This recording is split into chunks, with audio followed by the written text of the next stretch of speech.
Assalamualaikum warahmatullahi wabarakatuh. Dalam rangka melaksanakan kegiatan masa libur kerja, saya bersama teman sudah menjadi kebiasaan untuk melakukan penelitian yang menurutku penting dan mungkin tidak penting untuk orang lain. Seperti pada awal kata pendahulu ini, saya menyatakan bahwa diri saya bukanlah sebulan sekolah akademik yang memuat tentang perjalanan jenjang pendidikan sekolah perguruan tinggi, entah perguruan tinggi negeri maupun swasta.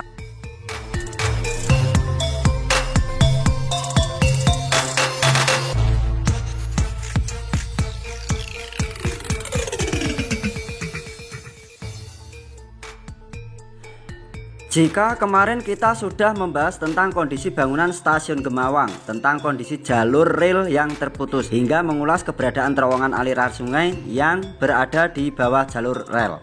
Kali ini saya akan mengulas tentang bangunan stasiun yang berada di Desa Bedono, Kecamatan Jambu, Kabupaten Semarang. Stasiun yang dibangun di atas tanah yang luas pada masa pemerintahan Hindia Belanda. Berdirinya stasiun ini berada sebelum stasiun Gemawang dan berada sesudah stasiun Jambu. Sama-sama satu jalur dari rute stasiun Willem 1 menuju Yogyakarta. Jika menurut saya pribadi, bangunan ini sangat megah di masanya dan tersembunyi untuk masa sekarang. Mungkin sebagian besar masyarakat di Jawa Tengah, khususnya Kabupaten Semarang, belum banyak yang tahu tentang kokohnya bangunan tinggalan Belanda ini. Letaknya sangat strategis. Menurut beberapa sumber, stasiun ini dibangun di atas kontur tanah yang berbukit dengan ketinggian 711 mdpl di atas permukaan air laut. Ciri khas jalur perbukitan yang berkelok-kelok dan menembus hutan dengan struktural tanaman yang berbentuk terasiring berupa tanaman kopi jenis robusta yang menghiasi perbukitan tersebut. Keseragaman tanaman tersebut menambah pemandangan semakin sempurna dan tidak membosankan. Pada abad ke-19, kapitalisme di negeri Belanda berkembang sangat pesat, yang akhirnya mempengaruhi pula di tanah jajahannya Indonesia. Adanya perubahan politik dan perekonomian yang terjadi di Indonesia adalah atas dorongan dari kaum industri dan kapitalis yang ada pada waktu itu berkuasa di parlemen Belanda. Hal ini membawa pengaruh bagi Indonesia, yakni diterapkan politik liberal yang ditandatangani dan dikeluarkannya Undang-Undang Agraria dan Undang-Undang Gula pada tahun 1870.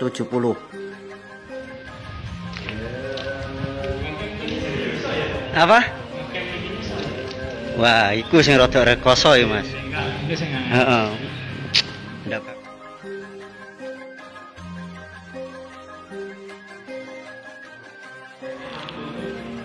Oh, masih nunggu loketnya, Mas. Oh, belum buka tuh.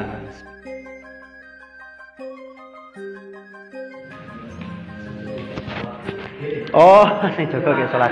Bener. Oh, baru istirahat kayaknya, Mas. Baru tidur ya. Penerapan undang-undang ini membawa pengaruh masuknya pemerintahan liberal di Indonesia, di mana kegiatan ekonomi mengalami perkembangan pesat, terutama perkebunan dan pertambangan. Maka pemerintah Belanda telah membangun berbagai prasarana sebagai alat transportasi, yang salah satunya yaitu membangun jaringan jalur rel kereta api. Sumber Karto Diharjo tahun 1987 halaman 360. Sejarah perkeretaapian Indonesia dimulai dari pembangunan rel pertama di Semarang ke Tanggung pada tanggal 17 Juni 1864, Desa Kemijen, Semarang. Pembangunan rel kereta api pertama di Indonesia sebagian besar dilakukan oleh perusahaan-perusahaan swasta. Akan tetapi pemerintah juga membangun untuk pertama kali jalur Surabaya, Pasuruan, Malang pada tahun 1879. Sumber kutipan Santoso halaman 3. Usulan mengenai pembangunan jalur rel kereta api dilontarkan oleh Jenderal John van der Wijk dan mendapat dukungan dari J. Trom, seorang insinyur kepala bagian pengairan dan bangunan. Pada tahun 1860, Raja Willem III memerintahkan Menteri Urusan Jajahan T.J. Styles untuk mengadakan penelitian. Atas penelitian yang dilakukan T.J. Styles menyarankan supaya membangun rel Ungaran ke Salatiga. Lalu sebuah perusahaan swasta, Nederland Indische Spoorwegmaatschappij atau NISM, memulai pembangunan jalur kereta api dari Desa Kemijen, Semarang pada tanggal 17 Juni 1864. Ini ono semacam masuk sini. Begitu ditarik iki rodane wis hilang. Tapi yang masih asli ini, Mas, yang masih asli ini. Ini sebenarnya bisa muter. Di sini kayak semacam ada Iya bener kawat, kabel kawat, tapi kalau orang menyebutnya sling. seling, rangkaian kawat kecil-kecil, terus di apa? Yang dijadikan satu jadi besar itu mas, ini. Jadi keluarin lewat sini. Nah, tinggal nyari lokasi ini perpindahan berarti sana.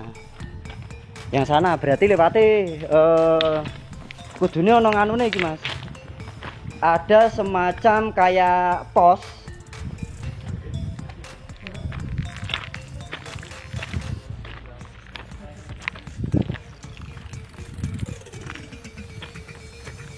Oh lah ini tuh mas, ini fungsinya ini. Jadi kawatnya tadi dilewat ke sini. Ini ada sisa kawat mas. Lah ini sisa nih. Terus sampai sini mas, ini ada posnya lagi. Ini, lah ini mas, ini ada fungsinya ini, cuma sudah rusak. Foto gawe lebokke blogger kowe. Blogger.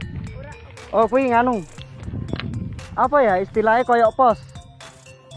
Jadi naik kawat itu naik kawat kan berarti orang langsung kelentar. Maksudnya tidak langsung menjalar panjang. Tapi ada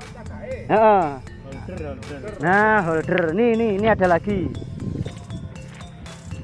Ini ada lagi. Jadi nek ada dua pengisiannya mas. Ini.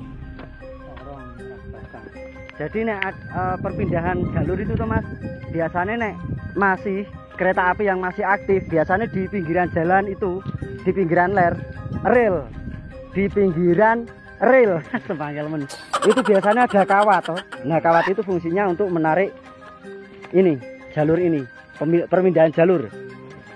Nah ini. Nah ini ada lagi, terus nanti sana ada lagi. Nah itu jalurnya satu itu. Nah itu jalurnya satu mas. Nah ini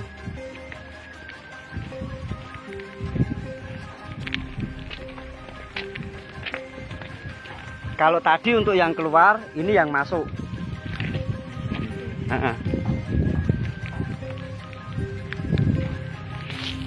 Nah ini tuh mas. Nah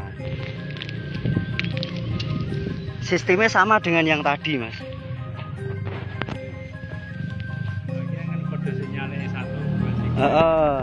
Terus yang tadi ini kan kalau yang dari arah sana masuk. Terus yang itu tadi kalau yang dari arah sana itu yang keluar. Jadi bener ya tadi ya? Ya bener toh mas. Ngomong sing ini anggap saja jalur satu. Jalur dua, yang tiga sana. Nah di sebelah sini kudune ono meneh, ada lagi yang untuk pemindahan itu. Cuma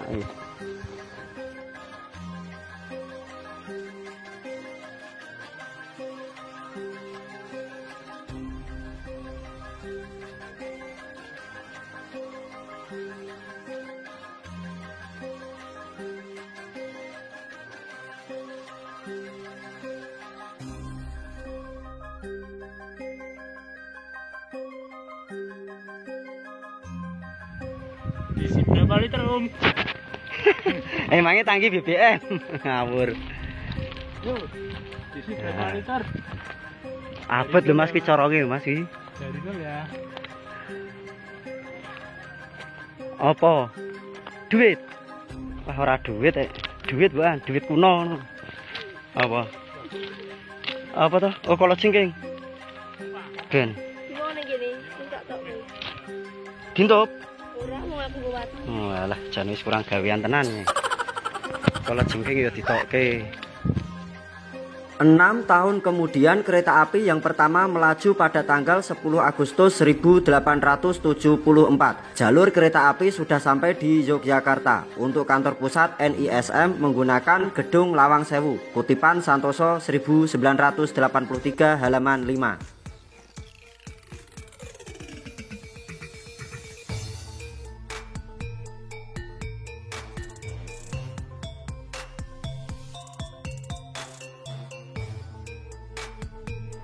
Semarang dipilih sebagai awal pembangunan rel kereta api sebab kota ini mempunyai peranan penting bagi kolonial Hindia Belanda. Selain sebagai pusat administrasi, Semarang juga dijadikan pusat perdagangan gula yang saat itu menjadi komoditas utama. Perkembangan perkereta-apian di Semarang sangat pesat, bahkan bisa dikatakan Semarang sebagai pusat perkembangan perkereta-apian. Setidaknya ada 6 stasiun di kota Semarang, yaitu Kemijen, Stasiun Jurnatan, Stasiun Jomblang, Stasiun Pendikran, Stasiun Tawang, dan Stasiun Poncol.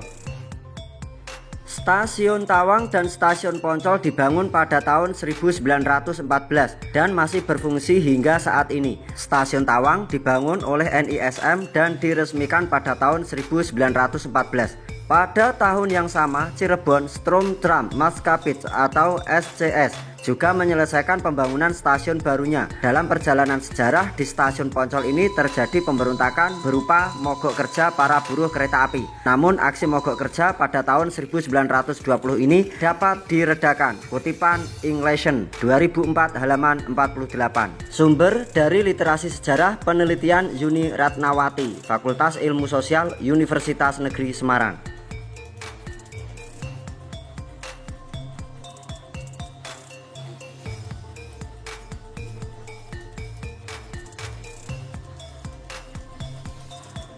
Pada tahun 1862, Gubernur Jenderal Hindia Belanda Baron Slot van de Biele mengabulkan permohonan perusahaan kereta api Nederland-Indische Spoorwegsmaatschappij atau NIS untuk membangun jalur kereta api rute Semarang, Kedungjati, Solo, Yogyakarta, termasuk jalur cabangnya yaitu rute Kedungjati, Ambarawa, Secang, Magelang untuk kepentingan militer.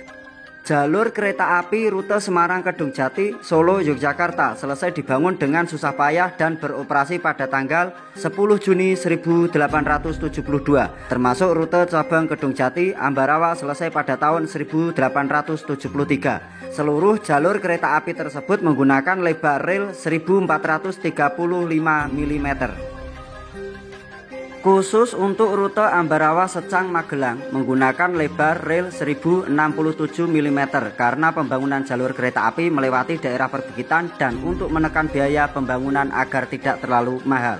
Lebar rel 1067 mm ini kemudian ditetapkan pemerintah Hindia Belanda sebagai lebar rel yang lebih sesuai untuk topografi Indonesia yang berbukit. NIS melanjutkan pembangunan jalur kereta api dari Ambarawa ke Secang, termasuk rel bergerigi rute Jambu, Bedono, Gemawang sepanjang hampir 6,5 km dan resmi beroperasi pada tanggal 1 Februari 1905.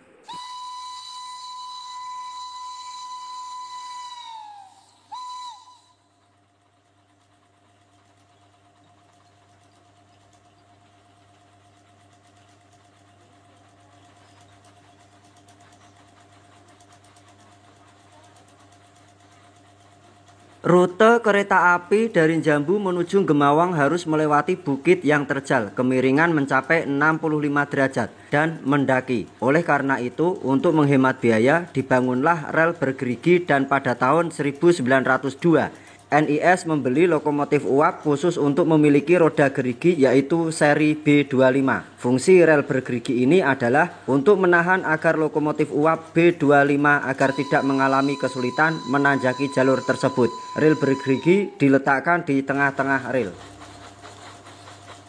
Sementara roda gigi yang ada di lokomotif B25 bertugas mengait rel bergerigi yang ada di bawahnya. Jika tidak ada roda gigi ini, kereta api tidak akan bisa menanjak. Tanpa gigi, sebuah lokomotif uap hanya bisa mendaki dengan kecuraman 5 derajat. Artinya, kenaikan 5 meter setiap jarak horizontal 100 meter. Dan itu pun akan menanjak dengan penuh kesulitan.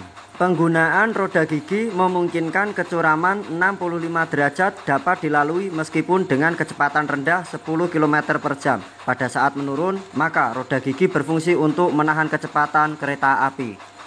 Rel-rel baja yang dulu pernah dilintasi oleh lokomotif uap masih terbentang di emplasemen stasiun. Lebar rel yang dipilih adalah 1067 mm menyesuaikan dengan kondisi medan jalur kereta api Ambarawa Secang berupa wilayah perbukitan, sehingga jalur kereta harus dibuat berkelok-kelok supaya laju kereta mudah mengikuti jalurnya. Maka ukuran rel diperkecil.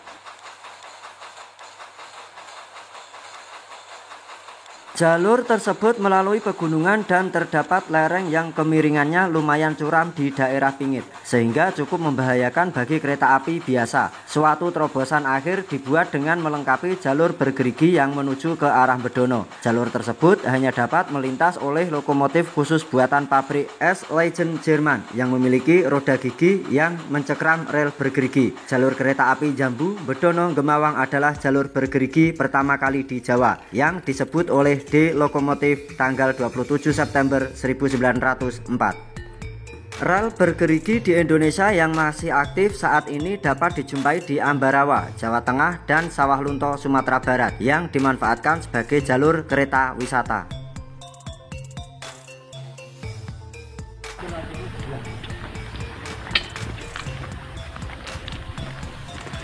Iki jalan iki sampai kono iki pirang menit ya Mas ya?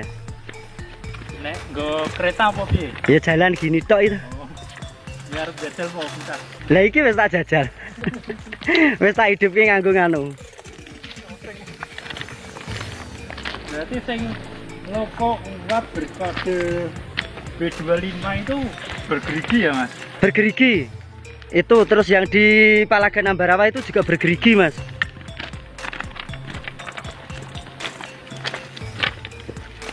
Itu pernah saya inguk itu sama Bu Ayuni di ngisornya kereta itu. Bahasa Indonesia Inggrisnya inguk.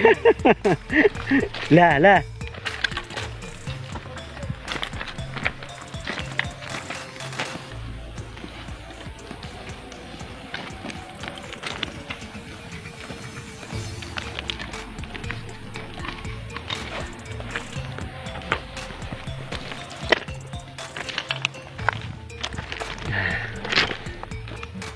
Wah keren mas.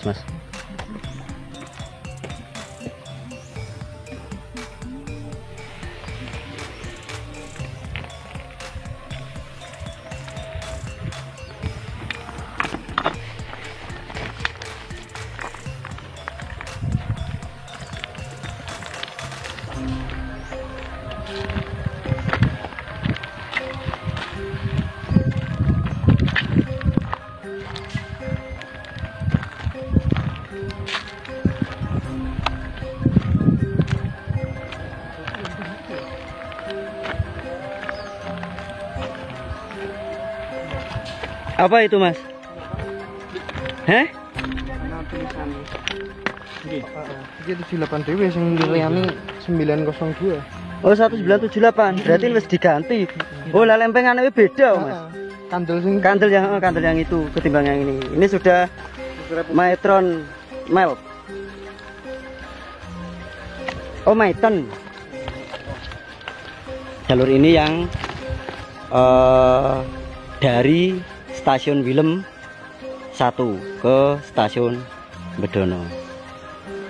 Sistem kerjanya pakai tuas dan ini ada pemberatnya.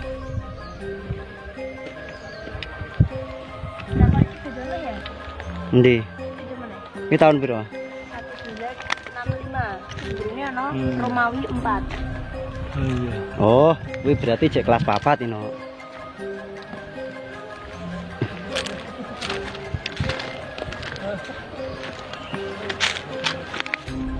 Ki Romawi 5 aku mau. Ponik iki apa, Mas? Hmm? Ponik. Apa niki? Ponik. Ponik ki apa, Mas? Ponik ki apa, Mas? Ponik ki apa? Ponik ki burung sak ngerti kuwi. Iya, nek sangat iku burung. Perusahaan apa jeneng perusahaan? Ini jalur Di mana perlintasan tadi? ini. Sik, mau Kalau ini yang ke Trans-Table yang ini. Kalau yang ini ke stasiunnya. Apa aku? Udah apa-apa loh, santai gitu loh, Mas.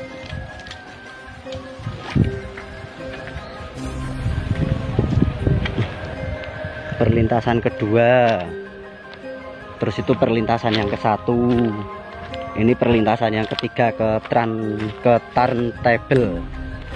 Ini stasiun Bedono dilengkapi dengan rel putar atau turntable atau dry siege van, pemutar rel berbentuk seperti balok panjang yang bagian tengahnya terdapat poros sehingga dapat diputar. Berkel 1906 halaman 55. Supaya tidak oleng saat lokomotif berada di atasnya, maka kedua ujung ditambahkan masing-masing 2 roda yang bertumpu di atas rel yang melingkar. Supaya lebih mudah untuk memutarnya, masing-masing ada 2 unit roda yang keberadaannya terdapat pada tiap ujung pangkal. Secara keseluruhan, roda tersebut ada 4 unit. Pemutar rel ini digerakkan oleh manusia secara manual atau dengan cara didorong.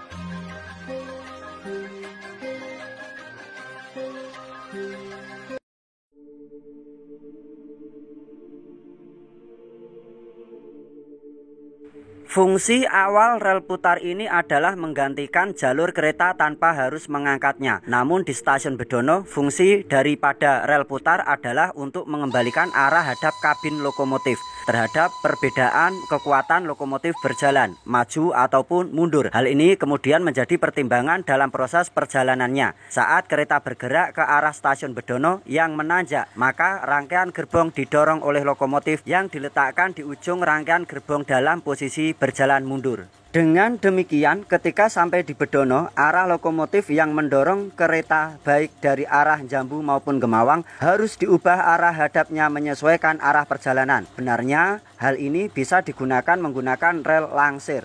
Tidak dibangunnya rel langsir karena lahan emplasemen stasiun Bedono kurang luas dan panjang, sehingga dibuatlah rel putar atau turntable. Sumber jejak kolonial blogspot.com.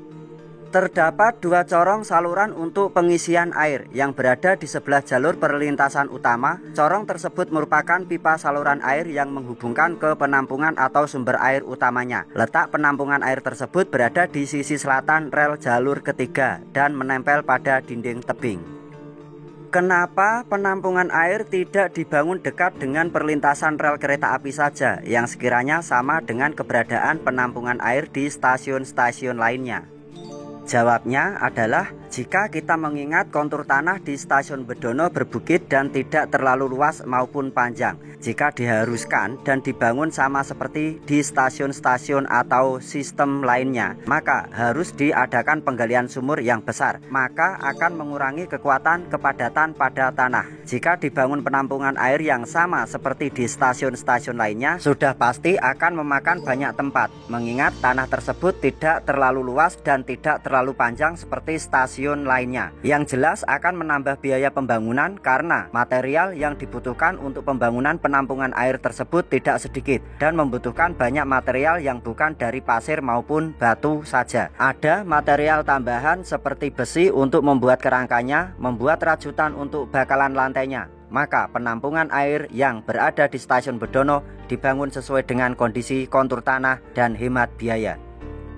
Apakah setiap stasiun harus ada penampungan airnya? Jawabnya, karena air yang dibutuhkan kereta api uap sangat banyak. Dari air diubah menjadi uap sehingga bisa menciptakan tenaga yang dihasilkan dari air yang dipanaskan menggunakan kayu bakar atau batu bara. Maka uap air akan menekan piston yang berada di dalam mesin kereta sehingga mendapatkan tenaga untuk menggerakkan roda kereta. Maka dari itu, di setiap stasiun jalur Kedung Jati sampai ke stasiun Bedono terdapat bangunan penampungan air untuk persediaan ketika air dalam ketel kereta itu habis atau menipis. Stasiun yang terdapat alat atau penampungan air jalur Bedono sampai ke Kedung Jati dari yang saya ketahui adalah 1. Stasiun Ambarawa, 2. Stasiun Tuntang, 3. Stasiun Gogodalem, 4. Stasiun Bringin, 5. Stasiun Tempuran, 6. Stasiun Kedung Jati.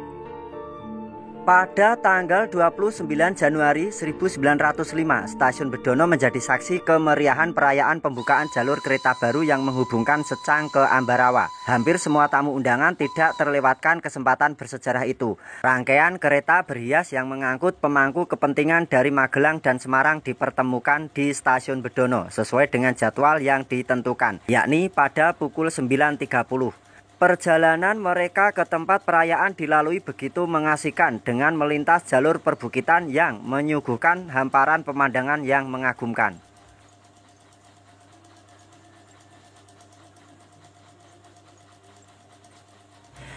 Sesampainya di lokasi stasiun, mereka dihidangkan dengan sajian dari restoran terkenal dari Semarang, yaitu Maison Schmeiber. Sambutan-sambutan telah disusun oleh naskah dan sambutan awal dimulai dari seorang presiden Dewan Direksi NIS. bernama Steinmetz. Sambutan kedua dari Sir Meulen dari Kedu. Sambutan ketiga dari Peter Sittoff, residen Semarang. Dilanjutkan oleh perwakilan perusahaan Semarang, Johan Stoomtram dan Kolonel Otken, perwakilan dari militer. Momen-momen bersejarah tersebut diabadikan oleh studio fotografi O'Higgins NGO The Lokomotif 30 Januari 1905. Dan sehari sebelumnya, kearifan lokal Nusantara nampak ketika penduduk lokal mengadakan selamatan atau upacara yang diyakini dapat mendamaikan makhluk tak kasat mata akibat pembangunan The Lokomotif 21 Januari 1905. Berkembangnya atau majunya perekonomian di Hindia Belanda. Majunya teknologi masa itu, pemerintahan Hindia Belanda masih memegang teguh kearifan lokal Nusantara yang diadakan 1 hari sebelum perayaan pembukaan jalur rel kereta api jurusan Bedono ke Ambarawa dengan mengundang tokoh masyarakat setempat untuk mengadakan acara selamatan dengan harapan makhluk astral tidak mengganggu di saat perayaan hingga pada saat berjalannya loko uap beroperasi di daerah yang dilaluinya. Orang Belanda masih menjunjung tinggi kearifan lokal Nusantara.